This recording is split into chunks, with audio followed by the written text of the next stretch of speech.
deuxième sujet pour parler du RHDP, pour parler des élections présidentielles de 2025. Le 26 octobre 2025, il y aura élection en Côte d'Ivoire. Élection présidentielle. Chaque fois qu'il y a élection présidentielle, bienvenue à la mort en Côte d'Ivoire. La mort même la mort même a peur de la Côte d'Ivoire ce jour-là. Tellement les Ivoiriens sont prêts à s'égorger. Et donc, à partir de juin 2025, vous allez voir des Ivoiriens qui sont là et qui se demandent, est-ce qu'on va pouvoir vivre? Est-ce qu'on aura la chance de voir 2026? Eh Dieu! Et là, les Yakuba, les Guéré, les Sénoufo, les Wabé, les Odinika, les Maoka, eux tous là, ils commencent déjà à aller cacher leurs parents au village. Comme si tu vas au village là-bas, il n'y a pas la mort là-bas. Parce que tout le monde a peur. Mais qu'est-ce qui fait que tout ça, ça arrive toutes les fois? C'est parce que les hommes politiques sont devenus irresponsables. Toi qui m'écoutes là, c'est parce que les hommes politiques ont décidé que toi, ta vie ne vaut rien. En même temps que toi, tu es en train de faire partie ta petite famille au village. Parce que c'est les moyens que tu as là. Tu ne peux pas les envoyer en France, tu ne peux pas les envoyer à Paris. Frère, attends, je vais te dire la vérité. Tous les politiciens que tu vois là, qu'ils soient du RHDP, qu'ils soient du PPACI, qu'ils soient du FPI, qu'ils soient du MGC, qu'ils soient du GPS, qu'ils soient du... Ce que vous voulez comme parti politique là. Eux, ils envoient les enfants en France, ils envoient les enfants à Zurich, ils envoient leurs enfants à Francfort, ils envoient leurs enfants à Istanbul, ils envoient leurs enfants à New York, ils envoient leurs enfants à Los Angeles, ils envoient leurs enfants partout dans le monde où il n'y a pas de guerre. Et donc voilà la grande différence entre vous et puis nous. Chère population, chaque fois eux peuvent bien planquer leur famille et ils prennent le soin de s'habiller comme des femmes Haoussa qui venaient et qui vendaient des médicaments à l'époque. Les femmes nigériennes qui venaient, puis elles disaient qu'elles avaient des médicaments bizarres là. Elles avaient des grosses boucles d'oreilles et puis elles étaient bizarres là. Exemple à Fingessan. Ils s'habillent comme ça. Et puis maintenant ils sont là, ils lancent les appels. Ils lancent les appels. Ils lancent les appels. Comme toi tu es maudit. Comme toi ta maman et ton papa là. Eux là, ils t'ont mis au monde là. C'est pour devenir sacrifice des politiciens. Toi qui te lèves, tu dis, on a lancé appel, je suis sorti. Je vais gâter le coin. Mais dans gâter le coin là, tu veux faire plaisir à qui? Faut m'expliquer. Tu veux faire plaisir à qui? Et à Fingessan, bon, plaisir que tu vas lui faire là, est-ce qu'il t'a dit que quand il sera élu, là, il va te reconnaître? Il y a combien de fois tu es sorti et puis on t'a jamais reconnu? Tu n'as jamais eu de boulot, mais ça ne t'a pas interpellé. Tes parents ont fui pour aller au village parce qu'ils ne veulent pas violence. Parce que les hommes politiques, quand ils ont bien planqué leur famille là, eux-mêmes là, ils lancent les messages. Il n'y a pas de problème. Donc là, en 2025, il aura exactement la même chose.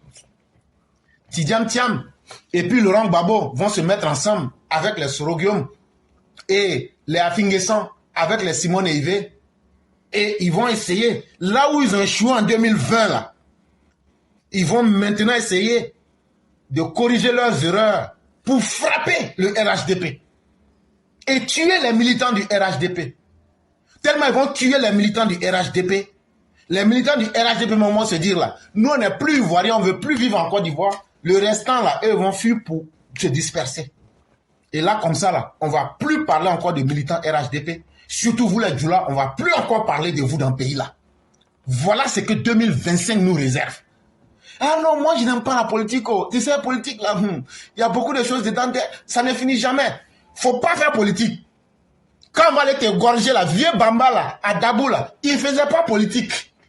Tout ça là, il partait dans son atelier de couture et puis on a coupé sa tête, jouer ballon avec. Il ne faisait pas politique. La femme qui est morte à l'Est, son enfant qui était dans son ventre là, il n'a jamais fait politique. Elle-même là, elle ne faisait pas politique. Mais les politiciens les ont égorgés. Donc là, faut rester là pour dire, non, moi je ne fais pas politique. Oh. Si tu penses que c'est ce qui va te sauver là, tu seras la première victime. Que tu sois au village, ça ne va pas te sauver. Tant que tu es en Côte d'Ivoire là, le feu que les politiciens ont mis là, ça va te brûler. Et donc, on entend des grandes déclarations. Je serai candidat, je serai candidat, je ne serai pas candidat. Et donc, nous les militants du RHDP, en avril, là, il y aura le congrès du RHDP. Alassane Ouattara, les gens sont là, les militants même du RHDP, c'est comme s'ils ont peur. Ah non, on fait une pétition pour demander qu'Alassane Ouattara soit candidat. Moi, je trouve que ce n'est pas s'assumer. Ceux qui ont fait pétition là, ce que vous avez fait là, c'est pas mauvais, mais c'est pas une manière de s'assumer. On va faire pétition pour faire quoi? Quelqu'un il est déjà président une fois, 2 fois, 3 fois. On fait pétition, c'est pour remettre à qui? Pétition là, c'est pour remettre à qui? Hey, c'est nous les militants là. Alassane Ouattara là, il n'a qu'à sortir pour venir nous dire qu'il n'est pas candidat.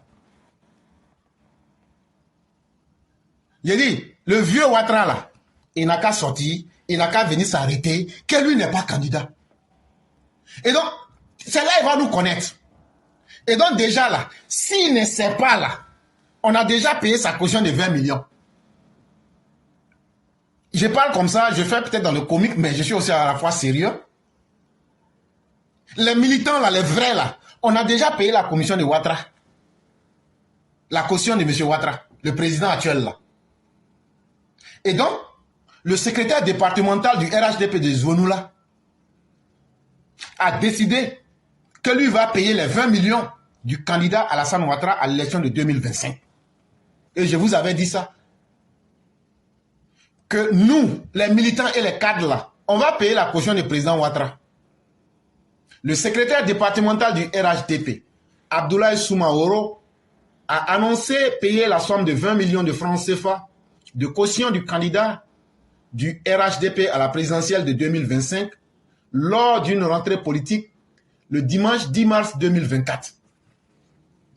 Donc, il a fait cette déclaration-là le dimanche 10 mars 2024.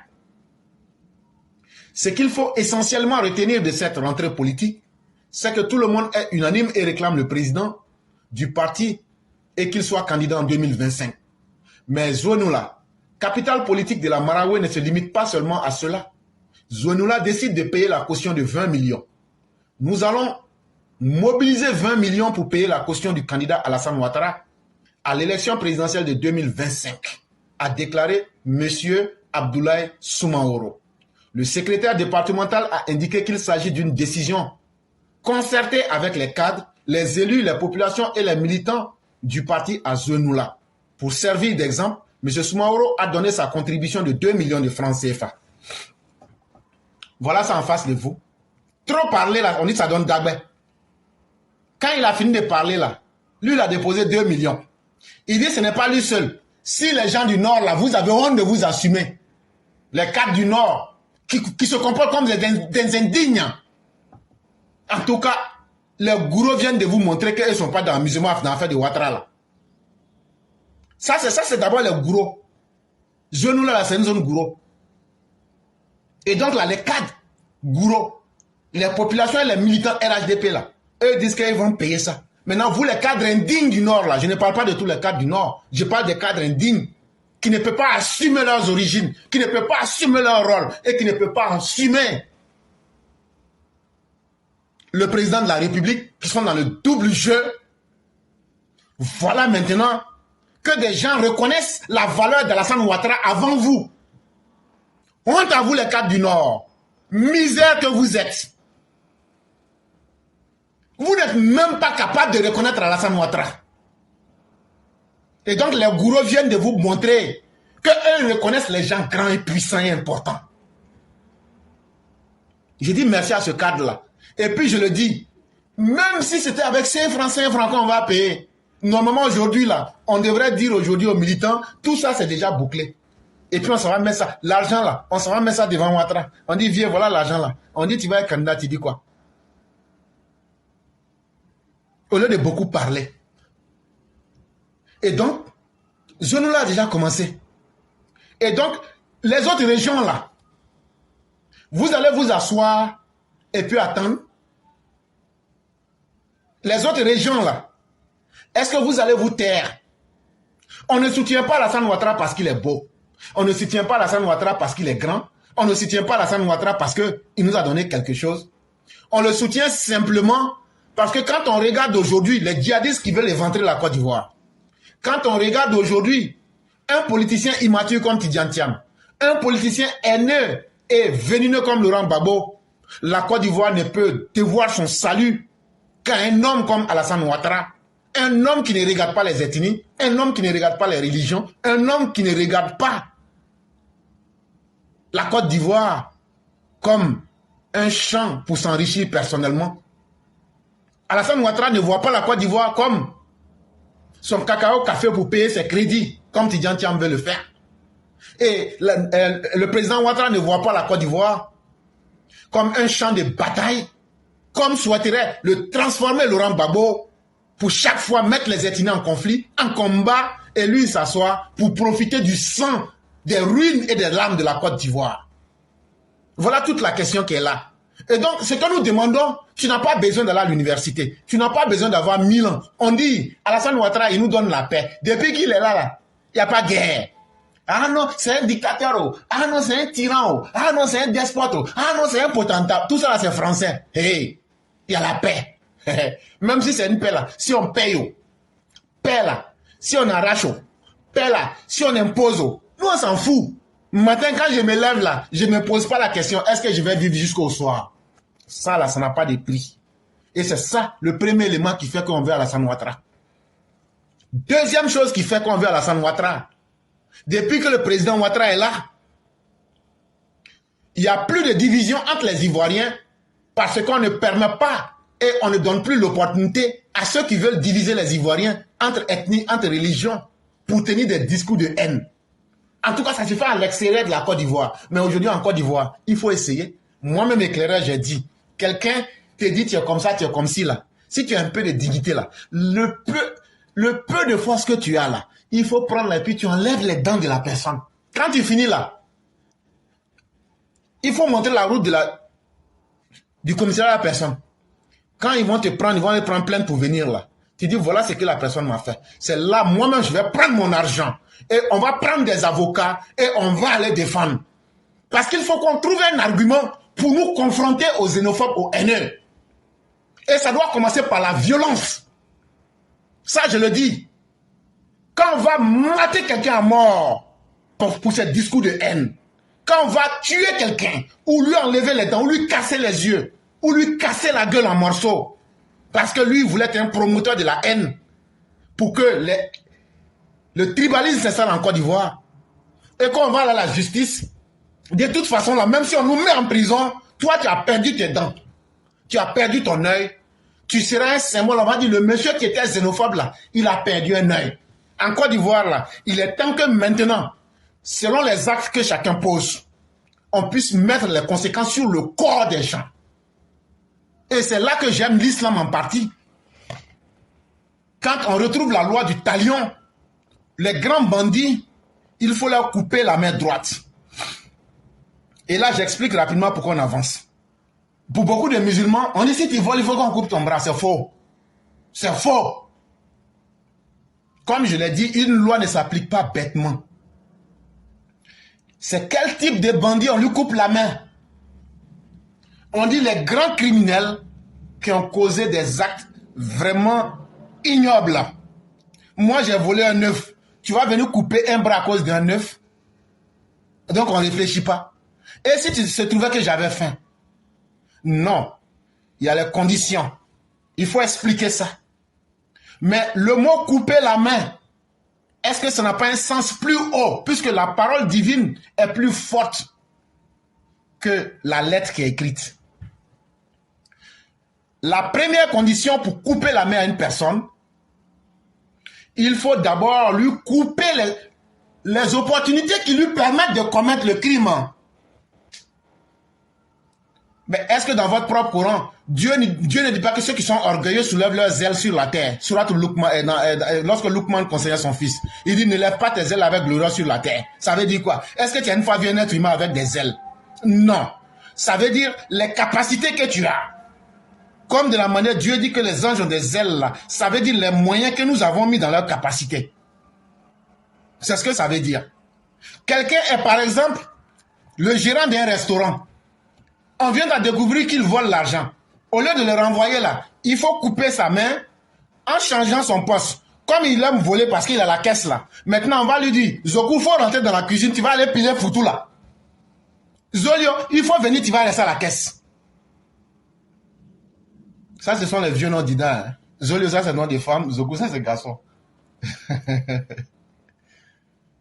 Et quand on va changer là, Zoku pourra plus aller à la caisse. Donc là, il ne peut plus voler. Donc là, tu viens de couper sa main. Maintenant, au-delà de ce facteur, si on lui donne cette chance, que l'individu devient un impénitent et ne se corrige pas et commet des crimes beaucoup plus graves, et donc on va maintenant enseigner à la société une leçon pour dire « Ah, c'est pas Zoku là, malgré tout ce qu'on a fait n'a pas changé, donc là, on va couper sa main maintenant. » Quand on coupe vrai là, on va dire « Ah, Zoku avec un bras là, on va l'appeler un bras. » On dit un bras là, ça veut dire quoi? C'est un ancien voleur. Et quand tu imagines les conséquences psychologiques et sociales, tu deviens une référence du mal dans la société. Et ça permettra aux autres de dire, de la manière dont ils ont coupé le bras de Zoku là, moi-même je ne vais pas vouloir faire ça. Et donc quand on explique bien les choses, les gens comprennent bien les choses. Oui, oui, Zolio Binet, oui, oui, on va changer son nom. Et donc voyez-vous. Et donc voilà.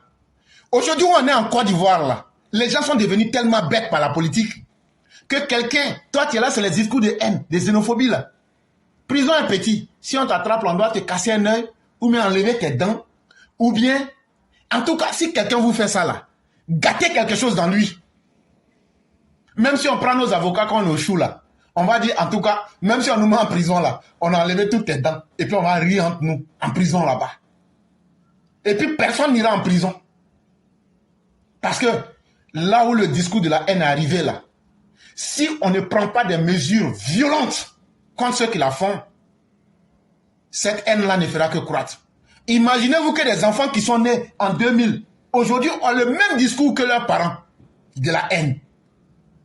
Et vous voulez que ce mauvais héritage soit transmis de génération en génération. Et en même temps, on veut espérer que la Côte d'Ivoire soit un pays qui va bien marcher, qui va aller. L'Afrique du Sud, là, eux, ils ont connu l'apartheid, mais ils ont pu vaincre, ils ont passé à autre chose. Même ce que tu aimes là, à force de refaire la même chose, un moment là, ça finit par t'énerver. À plus forte raison, des mauvaises choses comme la haine, des mauvaises choses comme le tribalisme, des mauvaises choses comme les discours de haine. Donc, en tout cas, les gens de Zonou là, les gourous, quand on marche, on dit Goro, merci. Merci à vous. Mais dans les cadres indignes du Nord là, en tout cas, les parents d'Epiphane Zorobi Balo viennent de vous montrer la voie. Vous qui avez honte d'être des gens du Nord, vous qui avez honte de la femme Ouattara, vous qui avez honte de votre ethnie, vous qui avez honte de vos origines, vous qui avez honte de vous assumer, les autres vont vous montrer la valeur de la femme Ouattara devant vous. Toujours, c'est vous qui êtes derrière les autres. C'est les autres qui agissent dans vous-même votre propre affaire, votre propre fils. Et après, vous devenez spectateur à votre propre mariage. Abdoulaye Soumaoro a engagé les militants à mettre tout en œuvre pour le triomphe du candidat Alassane Ouattara aux élections de 2025. On va gagner à 54%. Premier tour. Chers militants et sympathisants de notre grand parti RHDP, je voudrais vous mettre en mission. Allez partout pour rapporter la bonne nouvelle de ce que Zouenoula, la capitale politique de la Maraoué, est en ordre de bataille pour faire triompher le candidat Alassane Ouattara, a indiqué le secrétaire. Et donc, c'est par ces mots-là qu'il a terminé. Et comme je le dis, je demande à tous les jeunes du RHDP, les gens vont dire, hey, toi tu es mauvais, on va t'extrader, tu lances message de MD. Dans la communication là, il y a plusieurs segments de la communication. Ce que tu entends là, il faut voir l'esprit qui est derrière. Quand j'ai dit aux jeunes, 2025 là, on a tué tes parents, on a tué d'autres devant toi, on a parlé de ça ici. Maintenant toi-même là, est-ce que tu vas accepter qu'on te tue? Faut pas accepter. Donc si c'est machette tu as là, il faut aiguiser. Si c'est calage tu as là, il faut hurler. Si c'est pistolet tu as là, il faut, voilà. Et puis il faut garder. Quand les criminels vont lancer un mot d'ordre là, de la manière ils ont lancé là, c'est comme ça on va se déverser sur eux. Et c'est ce jour-là que la Côte d'Ivoire, on va connaître. Il faut que des politiciens meurent en Côte d'Ivoire. Ah oui, si je dois être extradé, extradez-moi, que je sois le premier. Mais il faudrait que des politiciens meurent en Côte d'Ivoire pour que les politiciens commencent à respecter la vie de nos pauvres. Ce n'est pas parce qu'il y a élection que je vais prendre mon baluchon pour aller au village. C'est quel pays ça? On ne peut pas respirer. Quand Gbagbo et puis Ouattara ne s'entendent pas, il y a 10 000 morts. Demain, ça sera Thiam avec Ouattara ou mais quelqu'un d'autre, il y aura encore 20 000 morts. Mais et si vous commencez à tuer les membres de vos familles? Si les morts que vous causez là, chers politiciens, vous faites ça dans vos familles, mais nous on aura les bras croisés, on va être là pour assister avec plaisir. Et donc cette fois-ci là, je vous jure devant Dieu, on va diriger votre machine de la violence contre vous et ceux qui vont se mettre dans votre jeu. On va le faire. Et nous vous le disons déjà. Félix Houphouët-Boigny l'avait très bien compris. Et Félix Houphouët-Boigny, c'est pourquoi à son époque, il avait canalisé les bandits. Il avait canalisé ceux qui sont aptes à la violence. Et c'est ça qui va nous faire passer au troisième sujet. Donc 2025 là, tu as lancé un message de haine là. On s'en va directement chez toi et puis on s'en va t'abattre. Ah, quand le public t'a tué là, on va pas dire c'est quelqu'un. C'est la foule qui va vous tuer. Les politiciens lançaient de haine. Les politiciens qui comptent, je vais lancer un mot d'ordre là. Tu lances mot d'ordre là. Tout le monde en Côte d'Ivoire. C'est ce qui est intéressant. Tout le monde en Côte d'Ivoire. C'est ce qui est intéressant. Et donc, que tu sois cyberactiviste, que tu sois politicien, tout le monde va sentir les conséquences cette année. Tu lances message de haine. On dit comme c'est toi-même qui a lancé là-haut. On a commencé par expérimenter sur ta famille.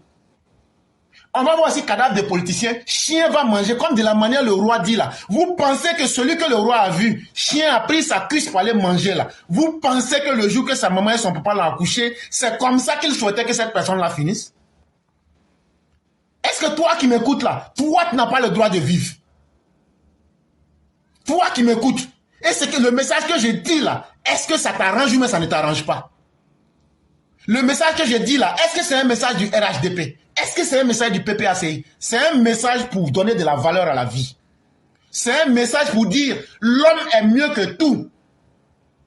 Et il faut défendre la vie, quel que soit le prix. Et cette fois-ci, nous sommes prêts à défendre la vie. Et donc tous ceux qui pensent que c'est avec les messages de violence, eux vont mettre le chaos en Côte d'Ivoire. Ça, je m'adresse à Gbagbo et puis à Tidjane Thiam. Si vous ne faites pas attention, on va vous tuer ce jour-là.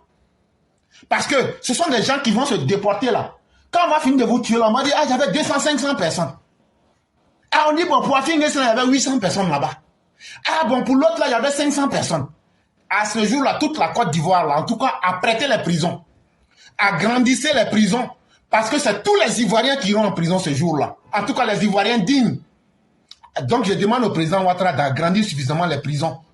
Et on ne va pas écouter ce que le gouvernement va nous dire. Parce que vous voyez, l'expérience est le meilleur maître. Ce que tu apprends par expérience là, il n'y a personne qui peut enlever ça dans ta tête. En 2020, avant 2020, il y a eu 2010. Avant 2010, il y a eu la guerre. Mais aujourd'hui, en Côte d'Ivoire, là, on ne sait pas qui a tué ces milliers d'humains. Et chaque fois, on nous dit non, il faut avancer. Mais si on avance comme ça, là, notre société va s'exploser un jour. Et donc, pour éviter ça, à un moment, il arrive dans une société, il faut que des gens dignes, il faut que des gens courageux, il faut que des gens acceptent de mourir. Mais la situation changera. Voyez-vous, quand quelqu'un ne veut pas te respecter, que tu donnes ta vie pour mourir mais en tuant la personne, c'est là que j'aime les Arabes. Quand ils sont faibles, ils utilisent l'islam pour s'encourager et ils mettent des bombes. Je n'encourage pas le terrorisme, mais je suis en train de dire, si ma vie, je ne pourrais pas la vivre dignement, je préfère mourir avec celui qui est mon tortionnaire. Et je me mets une bombe et on explose ensemble. Je ne dis pas que c'est une chose à faire, mais je dis que c'est une manière de défendre sa vie. À partir du moment où on arrive à l'extrême, tout le monde s'assoit et se dit, ça là, il faut qu'on change, même si on n'a pas envie de changer. Et c'est ce qu'il faut. Une thérapie de choc à l'Ivoirien, mais surtout d'abord les politiciens. Je prie Dieu pour que 2025 soit le tombeau des politiciens ivoiriens. Je prie 2025 pour que 2025 soit l'apocalypse de ceux qui vont lancer les mots d'ordre à la violence.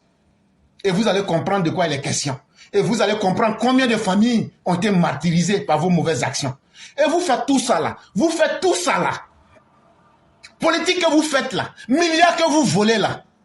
Gloire que vous cherchez là. Vous avez tout ça. Et puis à la fin, un jour, on vient dire cadavre et vous êtes mort. Ah! Moi, je pensais que quand tu fais tout ça là, tu deviens immortel. Donc, politicien peut mourir. Oui. Éclaireur, toi, tu n'es pas intelligent.